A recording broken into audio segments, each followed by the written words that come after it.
Can you imagine working a full-time job for 3 to 4 months and not getting paid a single penny for it? Yeah, sounds crazy to me too, but students and young adults do it all the time because sometimes they have no choice. For a lot of full-time students, their degree requires having an internship or experience that's similar to an internship. Students, or especially recent college graduates, should always get paid for internships, even if it is a very small pay. A lot of times, internships have to be done for at least 10 weeks, and usually even more than that.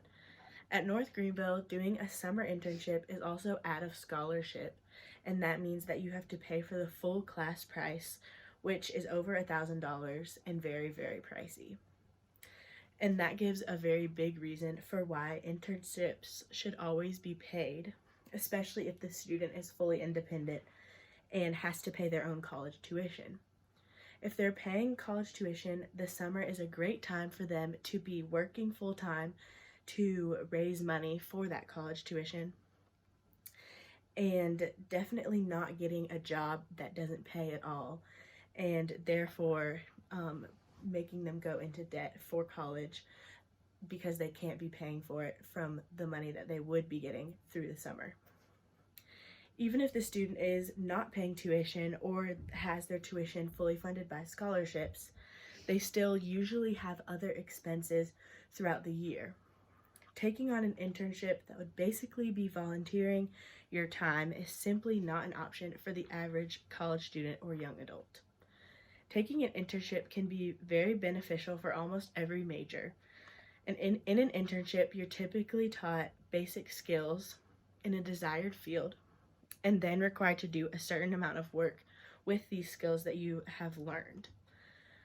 A lot of interns are taken advantage of in these situations, such as used to do other jobs like get coffee or pick up food or do other basic office work like those things. This is hard to start out on, but typically once you prove your hardworking personality, you will be used for more important tasks.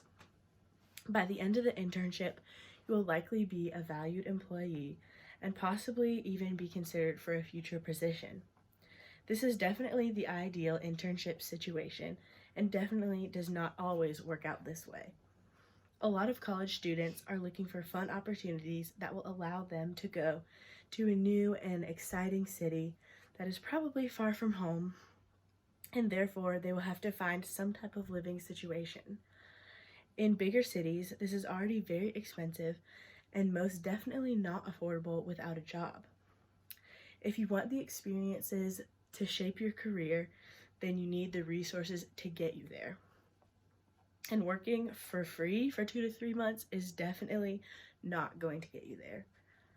Some students are fortunate enough to have help from their parents or guardians to do these types of internships, but even if your parents are paying your rent, you still have to buy groceries and other essentials for living. You could say to just get a local internship and live at home and try to make some time on the weekends for a part-time job, but then the internship options come to a very few, if any, especially in your career field of choice. Not only this, but you would also be exhausted going from a 9 to 5 job every weekday and then coming home and going back out for a job on the weekend and making a very, very small amount of money every week. When students or grads are applying for internships, the field is already competitive enough as it is, and having to go through and pick and choose whether each one is paid or not makes it even harder on the applicant.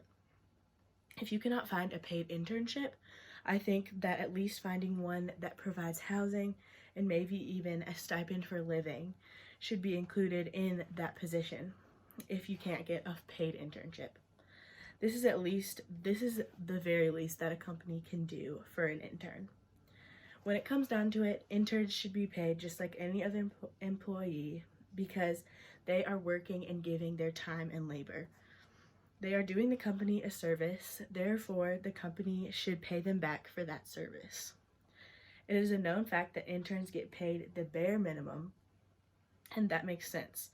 It is this way because many interns are coming in with very little knowledge on what they will be doing, and they have to be taught typically from the ground up on what they'll be doing. But they at least should be receiving a starting salary for a full time employee. My visual aid that I have is this chart for city living. And so I just wanted to point out some major cities that students like to live in for their internships or any other cool opportunities.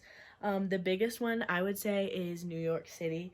And the average cost of living, not including groceries and other living expenses, is $1,889, which, if you don't know, is very expensive for apartment rent.